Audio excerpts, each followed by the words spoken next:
Hi guys, today we are going to see about particle size determination using laser. The aim is to find the size of the particles using apparatus laser. The glass, and on this glass the lycopodium powder are dusted, and the reason we are using the lycopodium powder is the size are uniform, that so only we are using the lycopodium powder. And the other required apparatus are laser and a stand to hold the lycopodium powder glass and screen. This is the laser and this is the lycopodium powder glass. When the laser hits the lycopodium powder, now I'll explain you how to take the readings. First, place a white paper on the screen so that you can mark the center and the radius of the circles. So you can see it clearly. There is a dark spot here and there is a circle darker and a lighter circle. I hope you can see it clearly. So the dark spot will be a center, so mark that center. Then this the first circle, at the end you mark. So from the center to this point will be the radius of the first circle or the first ring, and from the you can see a circle here, lighter shape. So at the end of that you mark a point. So from the center to this point will be the radius of the second ring. This will be a first ring and this will be a second ring. Yeah, you can see the points where I have marked. So this is the center, and this will be from the center to the first point will be the radius of the first ring, and from this point to this point it will be the radius of the second ring. Now let's measure it first. So from here to here you can see it is 1.9. So the radius of the first ring will be 1.9 centimeter, and from here, so you know it is a circle, so the radius will be same in any direction. So from here you can see it is 1 2 3 4. Yeah, the radius of the second circle is 3.4 centimeter. I'll explain you how to write it in the tabular column. So this is how the first ring, the order of the first ring will be 1.2, the value of n. The radius what we have got here is 1.9 centimeter. So radius of the first ring will be 1.9 into 10 power minus 2 meter. And the distance, the next reading we need is the distance between the glass plate and the metal plate. So I will explain you how to take the readings. So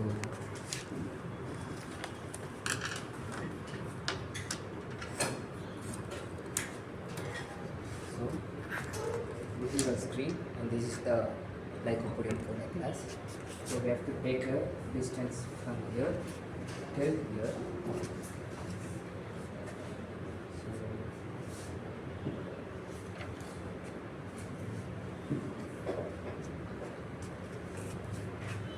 So let's move on.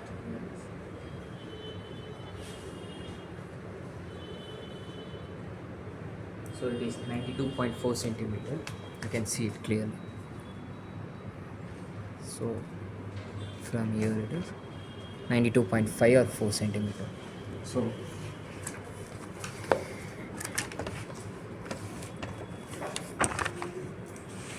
we write the distance is 92.5 into 10 power minus 2 meter, and there is a formula to calculate the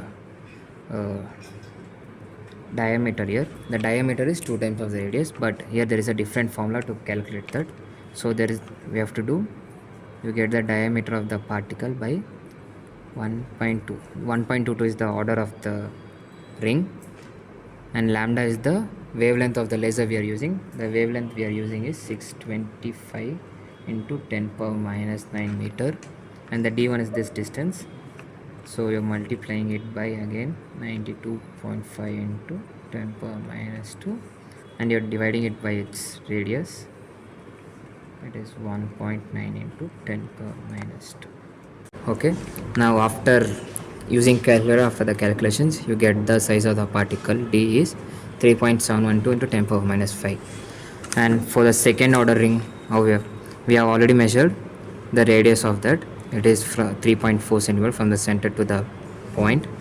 So we write it down here.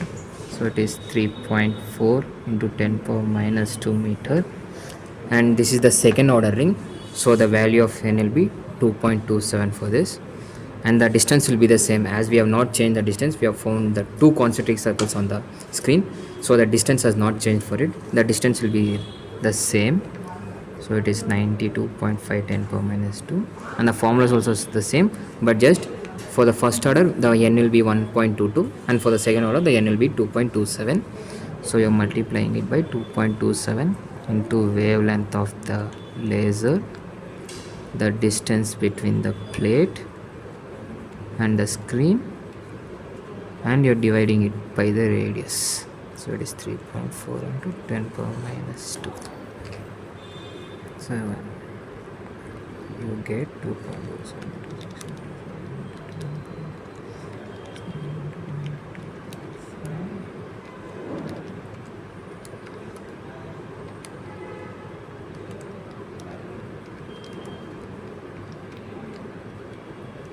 So you get ds 3.859 into 10 power minus 5.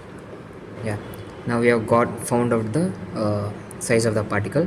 For the first order we have got the ds 3.71, and for the second order also we got the same value, the similar value. So we have to do this like 4 to 5 trials at the different distance.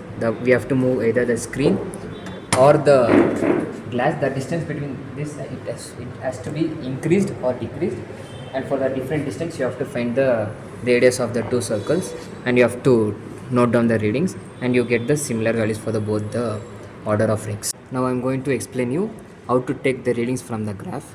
It is simple. We have already taken the readings, the radius of the ring and the distance between it, the distance between the screen and the lycopodium powder. So we draw a graph. The x-axis represents the distance and the y-axis represent the radius of the ring. So we draw a graph between that, and we take the slope. Yeah, I have already done that. I'll explain you here. See, this is the distance between the lycopodium powder on the screen, and this is the radius of the first order ring, and the same you have to do for the second order ring, the distance and the radius of the ring. So you have to plot the points on the graph and then take a slope, same here, and there's a separate formula for it. It is simple. So for while calculating we have used the formula as d is equals to 1.22 lambda d1 by r1. Here our slope is we take slope as y by x axis, so here you get the slope as r1 by d1, but here it is d1 by r1. So here you use the formula by slope. That's it. When you multiply 1.22 with the wavelength of the light and divide by the slope, you get the size of the particle. The same for the second order. After the graph, we have found out the first mean of the ring order, first order, and the mean of the second order, and the size of the particle using the two slopes, the two different slopes. So the size of the particle will be similar for everything using the slope and using the tabular column. For the first order ring and the second order ring, everything will be same. So you are just taking the average of the 4, and the result will be the average of the 4. That's it. Thank you.